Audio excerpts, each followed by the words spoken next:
Good morning, Dingle's Crypto. What another fantastic day it was in the crypto markets. I'm super happy to be back. I had some work to do over the weekend, but it's done, and I'm ready to get back after it and upload some really awesome video. Today we are going to be discussing Bitcoin Maxis becoming Ethereum Maxis? What kind of light switch is that? They just decided to turn the switch all of a sudden? It seems like a lot of them just all of a sudden came to a realization that Ethereum might be here to stay. And we'll talk about that in a second. We'll get into some more inflation because why not? We can talk about inflation. It's always happening. Why not talk about it every freaking day? Just as a reminder that your money's always just melting away every second that it sits in that savings account. Just a reminder.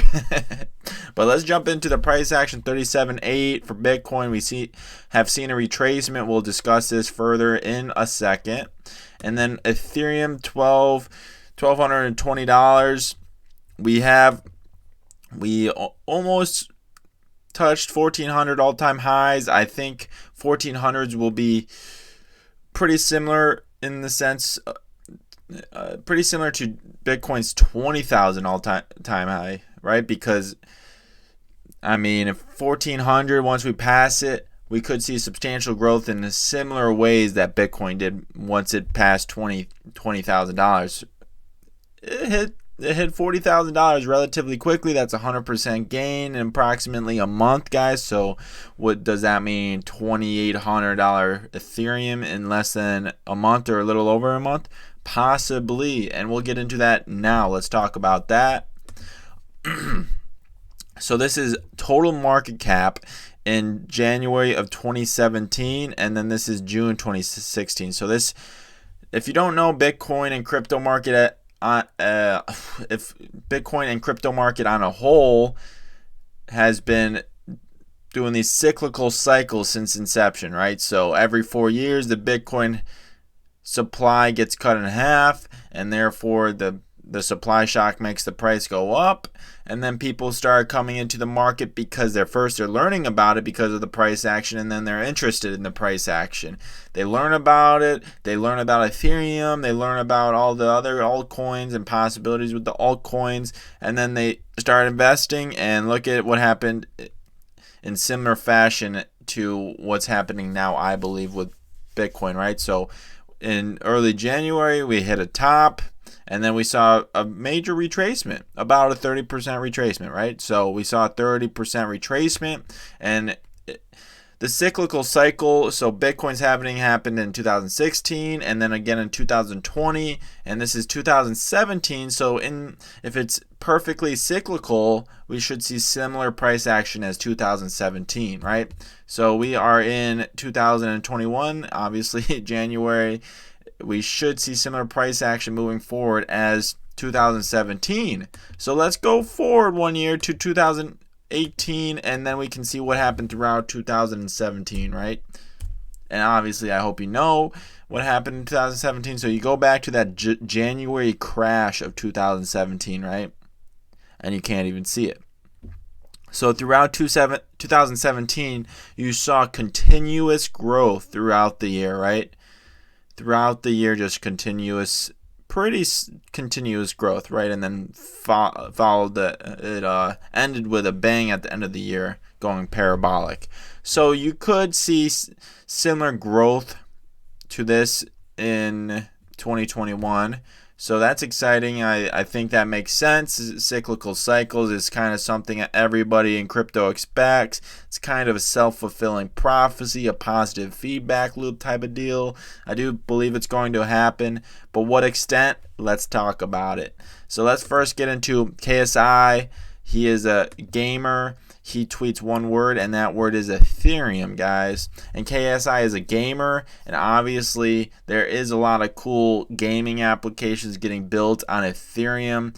Let's just obviously there's cooler ones than CryptoKitties, but I just want to make a point, and that is CryptoKitties was made, and then there's this game called Crypto Dragons, I believe, and basically you own a dragon, and then you have to feed them crypto kitties, right? So like games can be built and integrated with each other to kind of work off of each other. And that's what's crazy about Ethereum, because like decentralized finance is financial Lego pieces, and gaming can also be integrated with each other, right? So Aavegotchi might have some other DApp build that requires Aavegotchis to do X, Y, and Z, right? So you can kind of intermingle games, and hopefully KSI realizes that and starts playing these really cool games eventually. Maybe we'll see. But another reason why I bring up KSI is because he has 6.4 million followers, and most of them is the younger generation. And obviously you want to be investing in something that the younger generation will use, right? And obviously blockchain is transforming the world, and I bet you a lot of these younger generation will be using blockchain without even knowing it. And they're just sparking interest, and getting eyeballs in front of the word Ethereum is a huge thing, right? And then people are like, oh, what is Ethereum? Let's go learn about this. And then they go ahead and learn about it, and traction, adoption, and all that good stuff. So that's why I love that, seeing just huge influencers tweet about crypto, because it's amazing. Now let's talk about Tyler Winklevoss, because he was a Bitcoin maxi, and all of a sudden he flips the switch, and now he says, when in doubt, Ethereum. Like, if this was 2017, he would definitely be tweeting Bitcoin, right? So it's looking.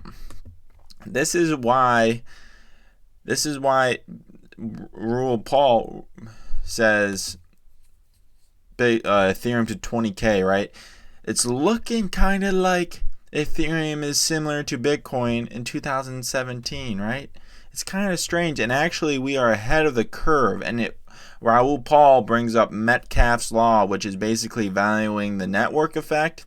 Network effect is hard to value and get the intrinsic value, but Metcalfe's law helps you find the intrinsic value of the network effect, right? And he just makes the point that Ethereum, if Metcalfe's law is true, right, that we could see $20,000 Ethereum. And yeah, ETH might well go to 20,000 this cycle, exact same as Bitcoin last cycle. By market cap, ETH will be bigger.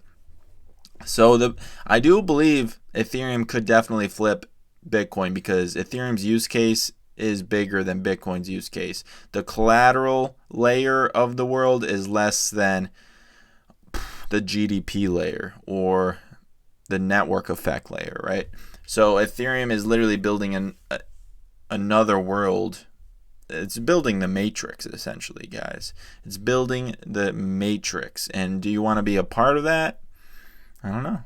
Ask yourself that. And now let's go into the real bull run starts when ETH breaks 1400. I agree with him. Now let's go to a prominent Bitcoin investor from the start. Once upon a time, he owned 5% of the total supply of Bitcoin. And let's listen to what he has to say about Ethereum. Well, I was also curious. So do you see merit in any of the other crypto assets, in particular Ethereum? No.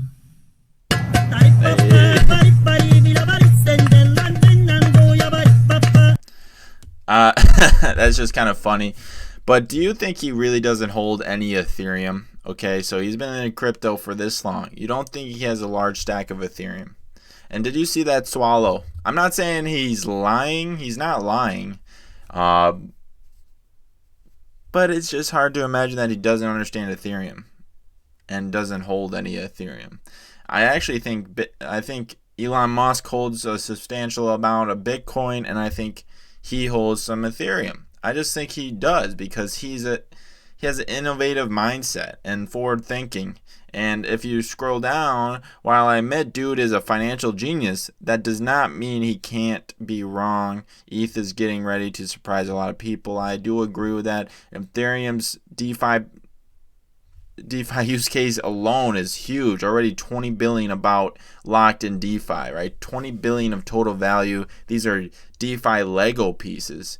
Absolutely humongous. That's another reason why I think these Bitcoin Maxis are starting to talk about Ethereum is because it's kind of the first mover advantage in crypto is so substantial and so like Cardano unfortunately has yet to be the smart contracts have yet to be put out.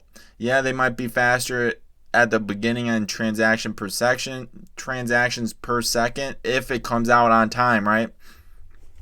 And then it only has a certain amount of time before E2 comes out, and then I think E2 might just take back over. I mean, where everybody goes is where everybody will go. It's kind of the first mover or the person with the most network will have all the projects, and then the others will have very little unless they make bridges, which they are working on as bridges to Ethereum, because all roads lead back to Ethereum, it seems like.